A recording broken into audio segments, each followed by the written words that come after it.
You think you will be safe when you have bent the world to your will. You gather outcomes as a farmer gathers grain, as if each heap could guarantee a winter without want. This is vanity clothed as prudence. Hear me plainly. The thing you call control is a brittle frame built of passing things. Do not mistake my calm for permission to shrink.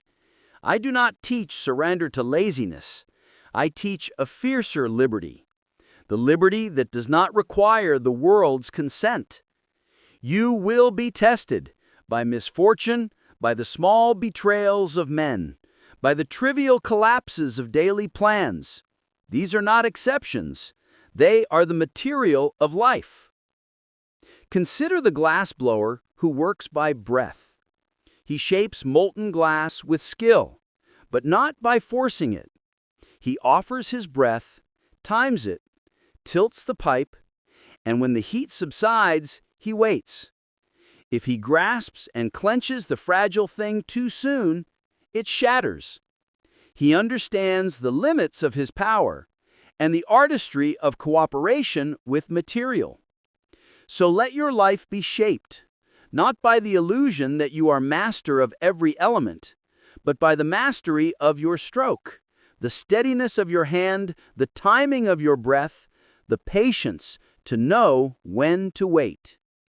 You say, I will be free when I possess enough, when they finally respect me, when I am loved without question. This is a childish ledger. A life counted by receipts of external favor is a life held on leash. Let each checkmate of fortune teach you this. Possessions can be taken. Respect can be derided. Love can change. None of these are the house of freedom. Learn instead to love what is not subject to theft. Love your reason so fiercely that no insult can disfigure it. Love your choice to act rightly so powerfully that punishment cannot silence it. Love the habit of courage so faithfully that a broken day will not break you. These are stones the world cannot carry away for you. Do not think I ask of you a bland indifference. Feel the burn of loss. Grieve and let the grief be honest, but do not let grief be a chain. There is grandeur in sorrow when it teaches. There is disgrace in mourning that becomes a permanent cloak. Wear your grief as you wear memory of a battle scar, as evidence of having fought, not as proof you must fight forever. You will be told, but if I let go, I will be defeated. I will lose everything. To that fear I answer with the simplest of facts. To clutch is to be clutched. When you clutch, your hands are bound. When you open them, you can take what the moment offers and set it down without ruin. The man who understands this is not lacking in appetite. He has learned to choose what nourishes rather than what merely fills. Practice this daily. When a plan goes awry, breathe and name the loss. Say, it is this. Do not invent layers of doom beyond what the fact provides.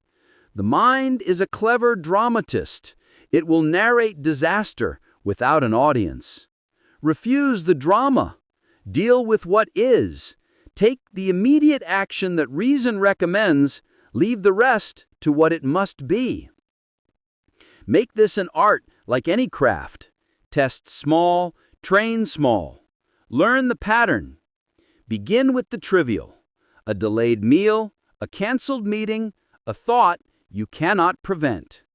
Meet it as you would a stray dog, with both firmness and care. Do not hand over your equilibrium for the sake of a moment's irritation. By degrees, the habit grows. The small trials become your apprenticeships for the greater ones. Remember that the inner citadel is won not by the avoidance of fire, but by standing where the flame cannot reach you. The man who solidifies his virtue in ease has not proven it. It reveals itself under pressure. Love what you cannot command by preparing within yourself the character that remains when the rest has gone. This is the paradox. Freedom is found not in widening your reach over externals, but in narrowing what you require from them. Hear me. Do not build your life upon weather. Make the house of your soul on rock, reason, justice, moderation, courage. Let these be the beams and pillars. They ask little of fortune, and endure whatever fortune offers. When loss comes, these keep the roof over your head. When praise comes, they keep you honest. When fear arrives, they steady your steps. There will be nights when all seems to conspire against you. You will feel the old hunger to tighten the rope around your wishes and drag them home. Resist that hunger as you would restrain a beast. Speak to it sharply. Not today. Today I will move with what I can act upon. In time, that small refusal becomes the rule. Do not declare freedom in grand words and then live in small servitudes. The man who proclaims himself master but trembles at every slight is a king in disguise. The true sovereign is the one whose tranquility is not borrowed from circumstance, but grown in the soil of habit. So begin now. Practice loving that which you cannot command. When a neighbor offends, love your temper into patience. When illness visits, love your body into care, not panic. When fortune betrays, love your mind into steadiness. Each act of love toward the uncontrollable loosens its power over you. Each loosened bond increases the room in which your life can breathe. This is not softness, it is discipline. To love what you cannot control, you must train the appetite, refine judgment, and cultivate endurance. It is a long work. There will be lapses. Return without shame. The path is repetition, like the smiths hammering metal one blow at a time. Freedom will not come as a single gift. It will arrive in footsteps, measured, quiet, irretrievable in its own certainty. When you look back years hence, you will see how many small acts of love for what resisted you made room for the liberty you desired. Then you will know the truth I teach. To love the uncontrollable is to make the world your companion rather than your prison. To gain this freedom, you must not only understand but practice. Knowledge without action is a half-formed virtue. Here are the exercises you should commit to each day so that what I teach is not a theory but the ground under your feet. 1. The morning pause.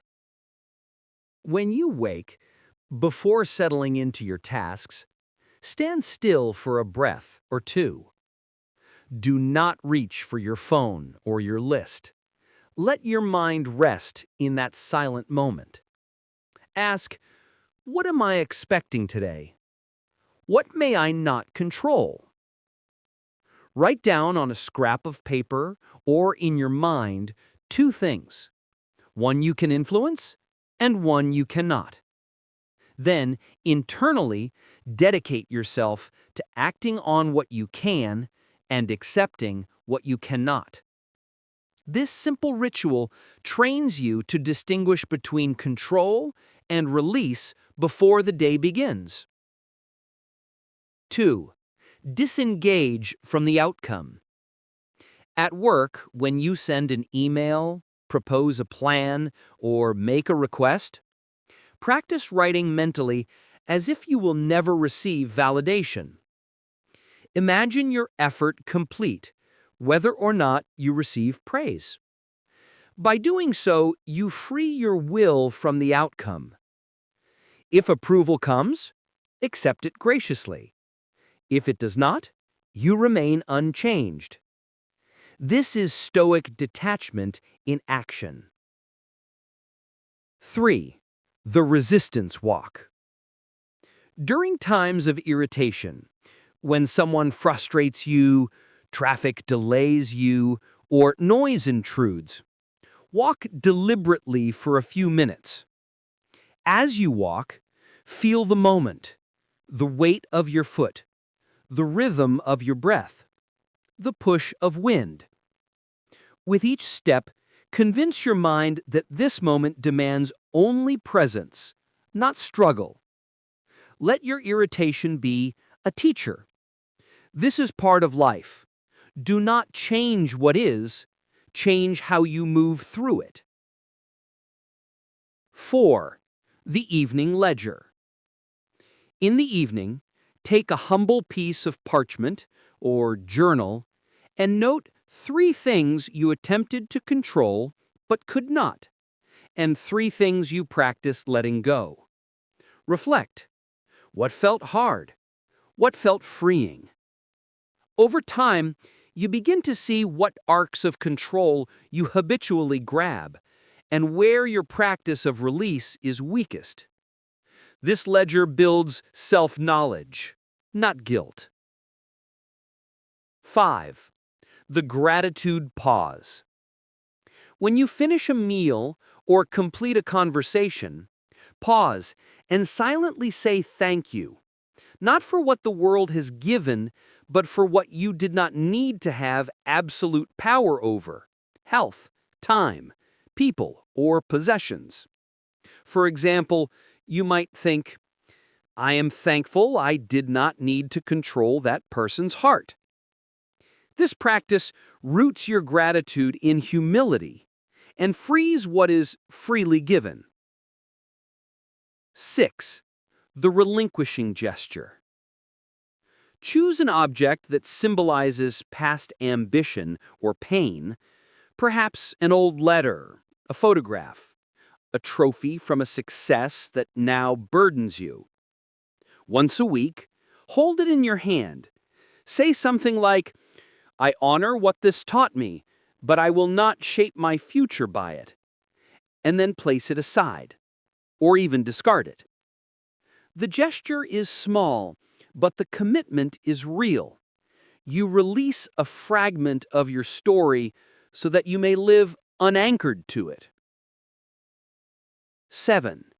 Internal rehearsal of loss. This exercise is not for fear, but for preparation. Once in a quiet moment, imagine a loss you fear, whether reputation, relationship, or health. Do not shrink away. Visualize it. Feel the sting. Then ask, if this were taken, would I still stand in peace? Practice letting the fear rise and fall. This prepares you not for defeat, but for freedom, the ability to meet loss with dignity. 9.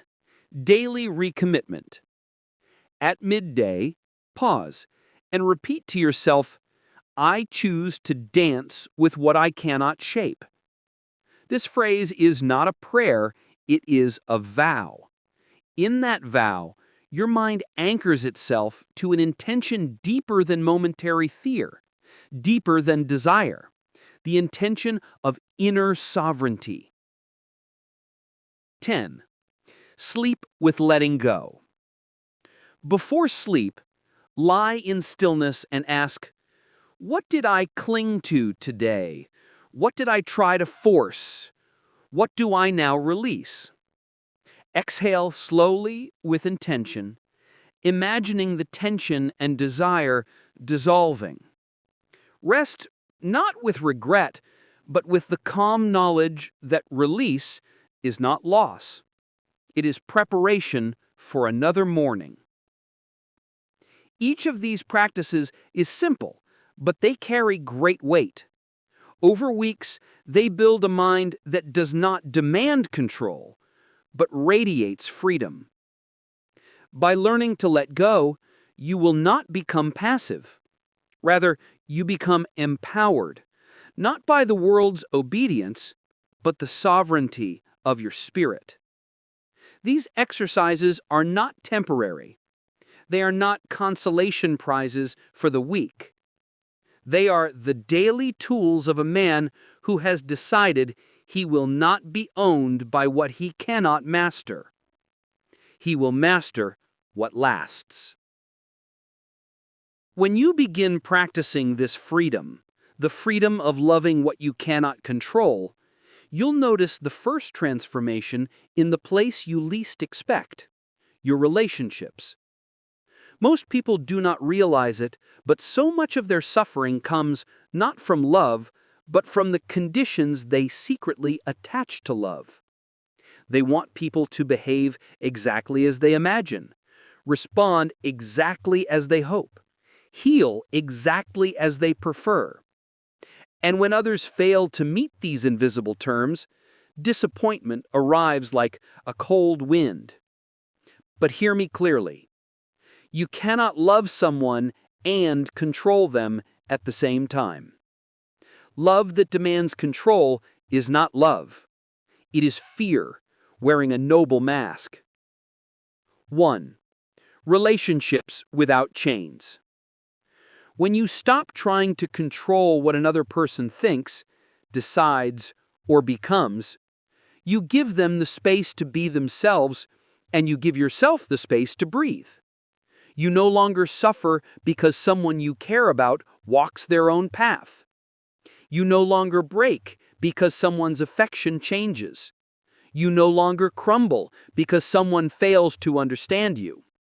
Instead, you begin saying, I will offer kindness, not ownership; presence, not pressure; guidance, not domination. This does not weaken connection, it purifies it. It does not reduce love, it refines it. In this way, letting go becomes not a loss of attachment, but the removal of unnecessary suffering. 2.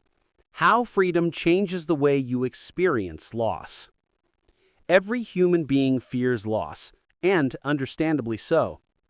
Loss shakes the illusion of permanence. It collapses the idea that you can hold anything forever. But remember this: what is not yours cannot be stolen. What is borrowed must someday return. What is temporary is not a tragedy. It is the natural order of life. When you love something without trying to possess it, loss stops being a violent tearing and becomes a quiet transitioning. Consider a simple example. If a friend drifts away, instead of tightening your grip, you now bless their path. If a relationship ends, instead of collapsing in resistance, you accept that its purpose has been fulfilled. If life removes what once gave you meaning, you honor the meaning it gave you. Then you begin again. Freedom does not eliminate grief. It gives grief a dignified place. It teaches you to feel pain without letting pain become your identity. 3.